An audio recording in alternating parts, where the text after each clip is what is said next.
क्या आप भारत के उन रहस्यमयी योगियों के बारे में जानते हैं जो अमर माने जाते हैं, जिन्होंने प्रकृति के नियमों को चुनौती दी और जो आज भी हिमालय की गुफाओं में तपस्या कर रहे हैं? ये कोई कहानी नहीं, ये हकीकत है नाथ संप्रदाय की। दोस्तों, भारत की भूमि चमत्कारों और रहस्यों से भरी है और इन्हीं रहस्यों में से एक है नाथ संप्रदाय। ये सिर्फ कोई पंथ या पूजा पद्धति नहीं, बल्कि एक आध्यात्मिक क्रांति है जिसकी जड़ें स्वयं देवों के देव महादेव से जुड़ती हैं। आपने कनफटे योगी या गोरखनाथ के योगी जैसे शब्द जरूर सुने होंगे, लेकिन ये कौन हैं? इनके कान फटे क्यों होते हैं? ये आपस में मिलने पर आदेश क्यों बोलते हैं? और क्या है महागुरु गोरखनाथ का वो सच जिसके अनुसार वो चारों युगों में मौजूद थे? आज के इस वीडियो में हम नाथ संप्रदाय के हर एक रहस्य से पर्दा उठाएंगे, उनकी उत्पत्ति से लेकर उनकी सबसे कठिन साधनाओं तक और उनके अजीब दिखने वाले प्रतीकों के पीछे छिपे गहरे आध्यात्मिक अर्थों तक। ये यात्रा आपके होश उड़ा देगी।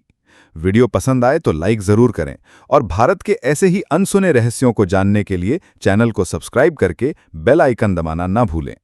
दिव्य उत्पत्ति। कौन है नाथ? तो आखिर ये नाथ संप्रदाय शुरू कहां से हुआ? इसकी कहानी शुरू होती है स्वयं आदिनाथ भगवान शिव से। माना जाता है कि जब जब धर्म की हानि हुई और लोक कल्याण की आवश्यकता पड़ी, तब भगवान विष्णु के नारायण अंशों ने ही नवनाथों के रूप में इस धरती पर अवतार लिया। जैसे कवि नारायण बने श्री मत्स्येंद्रनाथ और अंतरिक्ष नारायण बने जालंधर नाथ। इन्हीं नवनाथों ने भगवान शिव से प्राप्त ज्ञान को पूरी दुनिया में फैलाया। इस परंपरा की सबसे महत्वपूर्ण कड़ी हैं श्री मत्स्येंद्रनाथ और उनके शिष्य शिवावतार श्री गोरखनाथ। मत्स्येंद्रनाथ ने जो ज्ञान सीधे शिव से पाया, उसे उन्होंने गोरखनाथ को दिया और गोरखनाथ ने उस ज्ञान को एक सुव्यवस्थित रूप देकर हठ योग की साधना को प्रतिष्ठित किया और नाथ पंथ के सबसे बड़े गुरु परमाचार्य के रूप में प्रसिद्ध हुए।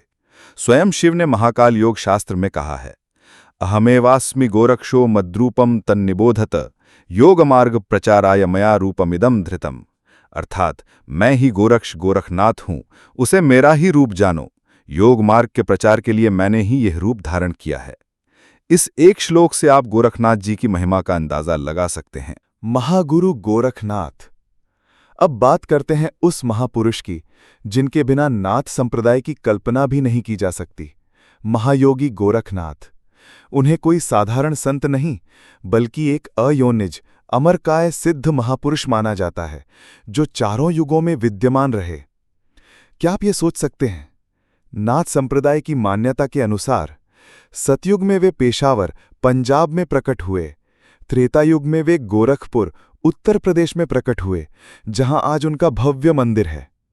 द्वापर युग में वे हरमुज यानी द्वारिका से भी आगे प्रकट हुए और कलयुग में वे सौराष्ट्र के गोरखमढ़ी में आविर्भूत हुए।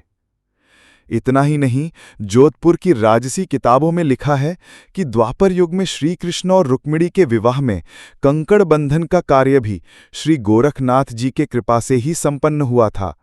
उन्होंने सिर्फ भारत ही नहीं, बल्कि तिब्बत, मंगोलिया, अफगानिस्तान और नेपाल तक अपनी योग ज्ञान से लोगों को कृतार्थ किया। वो एक व्यक्ति नहीं, एक शक्ति थे, एक चेतना थे, जो युगों से मानवता का मार्गदर्शन कर रही है। योगी का आदर्श और अवधूत की अवस्था। तो एक नाथ योगी बनने का मतलब क्या है? उसका लक्ष्य क्या है? इस संप्रदाय को नाथ योगी, सिद्ध योगी या दर्शनी योगी भी कहते हैं। नाथ का अर्थ है स्वामी, यानी वो जो प्रकृति पर, अपने मन पर और अपनी इंद्रियों पर पूर्ण स्वामित्व पा चुका हो। सिद्ध का अर्थ है वो जिसने साधना से आत्मसिद्धि या आत्म उपलब्धि कर ली हो। और दर्शनी का अर्थ है वो जिसे परम तत्व का, निरपेक्ष सत्य का दर्शन या साक्षात्कार हो गया हो।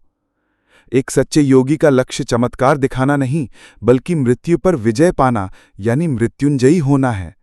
वो अपनी काया को योग से सिद्ध करके उसे दिव्य बना लेता है। और जब कोई योगी साधना की सर्वोच्च अवस्था पर पहुंच जाता है, तो उसे अवधूत कहते हैं। अवधूत वो है जो प्रकृति के हर विकार, हर बंधन, हर दुख और हर सीमा से ऊपर उठ चुका है। वो जाति, धर्म, लिंग और राष्ट्र के भेदों से परे है। वो भय और इच्छा से मुक्त होकर पूर्ण आनंद में विचरण करता है। उसकी आत्मा परमात्मा शिव के साथ एकाकार हो जाती है। यही हर नाथ योगी का परम लक्ष्य है। अजीब प्रतीक, गहरे रहस्य, कनफटा और आदेश। चलिए अब उस रहस्य पर आते हैं जो नाथ योगियों को सबसे अलग पहचान देता है, उनके प्रतीक। 1. कनफटा योगी। आपने अक्सर नाथ योगियों के कानों में बड़े बड़े कुंडल या छल्ले देखे होंगे। ये सिर्फ एक आभूषण नहीं है। जब कोई शिष्य दीक्षा के अंतिम चरण में पहुंचता है तो गुरु एक विशेष प्रक्रिया से उसके कान के कोमल हिस्से को फाड़ देते हैं। ये एक बेहद पीड़ादायक प्रक्रिया होती है, जो शिष्य की निष्ठा और समर्पण की परीक्षा होती है। जब घाव भर जाता है तो उसमें मिट्टी, सींग या धातु के बड़े कुंडल पहनाए जाते हैं, जिन्हें मुद्रा या दर्शन कहते हैं। ये फटे हुए कान और कुंडल इस बात का प्रतीक हैं कि शिष्य ने अपना तन, मन और अहंकार पूरी तरह से गुरु को समर्पित कर दिया है। ये ब्रह्मांड की दो शक्तियों, शिव और शक्ति यानी सूर्य और चंद्र का प्रतीक भी माने जाते हैं, जिन्हें योगी अपने शरीर में संतुलित करता है। 2. औघड़ और जनेऊ। जिन योगियों ने दीक्षा तो ली है पर अभी कान नहीं फड़वाए हैं, उन्हें औघड़ कहते हैं। दर्शनी और औघड़ योगी ऊन का एक पवित्र जनेऊ पहनते हैं। 3. नाद और रुद्राक्ष। इस जनेऊ में एक नादी या सीटी लगी होती है, जो नाद यानी उस अनाहत ध्वनि ओम का प्रतीक है जो पूरे ब्रह्मांड में गूंज रही है। साथ में रुद्राक्ष होता है, जो रुद्र की आंख यानी ज्ञान और विवेक का प्रतीक है। 4. अभिवादन। आदेश, आदेश। नाथ योगी आपस में नमस्ते या प्रणाम नहीं कहते, वे एक दूसरे को आदेश कहकर अभिवादन करते हैं। आदेश का अर्थ है, मैं अपनी आत्मा के माध्यम से आपकी आत्मा को नमन करता हूं, जो स्वयं शिव का ही अंश है। यह एक गहरा आध्यात्मिक संदेश है। 12 पंथ और आज का स्वरूप। महागुरु गोरखनाथ द्वारा चलाया गया ये विशाल योगी संप्रदाय आगे चलकर 12 मुख्य उपपंथों में विभाजित हो गया। इसीलिए इसे 12पंथी भी कहा जाता है, जैसे सतनाथी, रामनाथी, धर्मनाथी, गंगानाथी आदि। ये सभी पंथ साधना और दर्शन में एक समान हैं और सभी गोरखनाथ जी को ही अपना परम गुरु मानते हैं। इन सभी पंथों को एक साथ जोड़ने के लिए एक केंद्रीय संगठन है, अखिल भारतवर्षीय अवधूत भेष 12 पंथ योगी महासभा।